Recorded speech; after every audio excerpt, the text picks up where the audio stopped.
అందరికీ జాతీయ మహిళా ఉపాధ్యాయ దినోత్సవ శుభాకాంక్షలండి. స్త్రీ విద్య కోసం ఎంతో పోరాటం చేసిన శ్రీ సావిత్రిబాయి పూలే గారి జయంతి సందర్భంగా ఆవిడ గారి గురించి మనం 2 మాటలైతే మాట్లాడుకుందామండి. హాయ్ ఫ్రెండ్స్, అందరికీ నమస్తే అండి. అందరూ బాగున్నారండి? ఈరోజు ఒక స్త్రీ ఏదన్నా సాధించగలుగుతుందంటే దానికి కారణం ఏంటంటే మన వెనక చాలామంది కృషి అయితే ఉందండి. అలా ఎంతోమంది మహనీయులు మన కోసమైతే పోరాటం అయితే చేశారండి.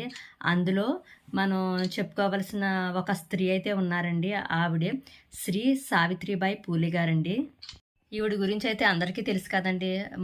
మన దేశ మొట్టమొదటి మహిళా ఉపాధ్యాయురాలండి ఈమె. ఈమె 1831 జనవరి 3న మహారాష్ట్రలో అయితే జన్మించారండి.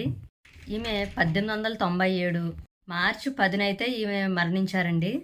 ఈమెకి 9 సంవత్సరాల వయసులోనే వివాహం అయితే జరిగిందండి మన జ్యోతిరావు పూలే గారితోని. ఈమె మన దేశ మొట్టమొదటి మహిళా ఉపాధ్యాయురాలండి. స్త్రీ విద్య కోసం ఎంతో కృషి చేశారు. ఈవిడే మొదటి మహిళా ఉపాధ్యాయురాలు.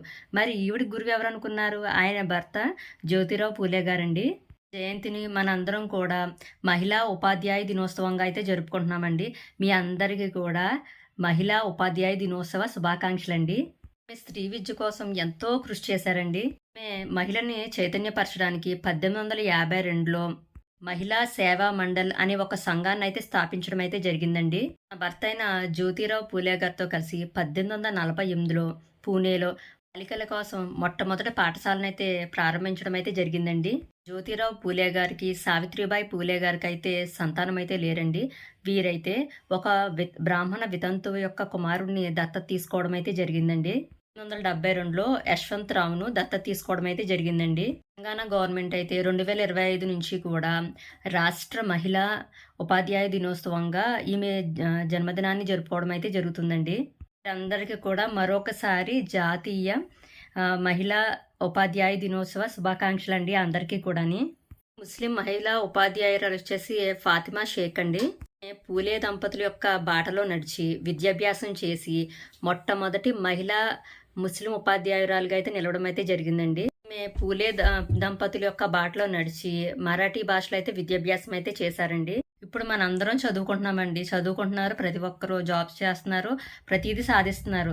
కానీ ఆడవాళ్ళకి చదువు లేని ఆ సమాజంలో అప్పుడున్న పరిస్థితుల్లో ఆవిడ అందరినీ కూడా సమాజాన్ని ఎదిరించి స్త్రీ విద్య కోసం కృషి చేశారు అంటే కనుక ఆవిడ ఎన్ని ఎదుర్కొని ఉంటా చెప్పండి. సమాజం పట్ల ఎన్ని అవమానాలు ఎదుర్కొని ఉంటారు, ఎన్ని కష్టాలను ఫేస్ చేసి ఉంటారు చెప్పండి. ఇప్పుడు కూడా చాలామంది కూడా ఆడవాళ్ళు ఏదన్నా సాధించాలన్నా కూడా ఏదో ఒకటి ఖచ్చితంగా మనం ఎదుర్కోవాల్సే ఉంటుందండి. కానీ ఆ రోజుల్లోనే స్త్రీ విద్య లేని ఆ రోజుల్లోనే ఆవిడ అన్ని ఎదుర్కొని మన కోసం ఇంత కృషి చేశారంటే ఆవిడకి ఇంకా మనం అందరం కూడా మన గుండెల్లో గుడి కట్టుకోవాలండి ఖచ్చితంగానే. అందరికీ ఆవిడ గురించి తెలుసండి. కాకపోతే తెలియని వాళ్ళకు ఒక్కరికైనా సరే నా వీడియో అయితే చేరితే చాలండి. ఎందుకంటే మనందరం కూడా ఫ్యూచర్లో మహిళా ఉపాధ్యాయులం అయితే అవ్వాలి కదండి ఖచ్చితంగానే.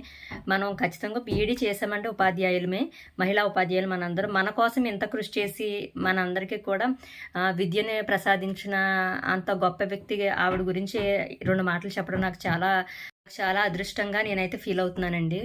నేను చెప్పిన ఇన్ఫర్మేషన్ అది మీకు నచ్చినట్లయితే కనుక ఈ వీడియోకి అయితే లైక్ చేయండి, కామెంట్ చేయండి. మన ఛానల్ కొత్తగా చూస్తే కనుక సబ్స్క్రైబ్ చేసుకోండి. ఓకేనా ఫ్రెండ్స్? Bye friends.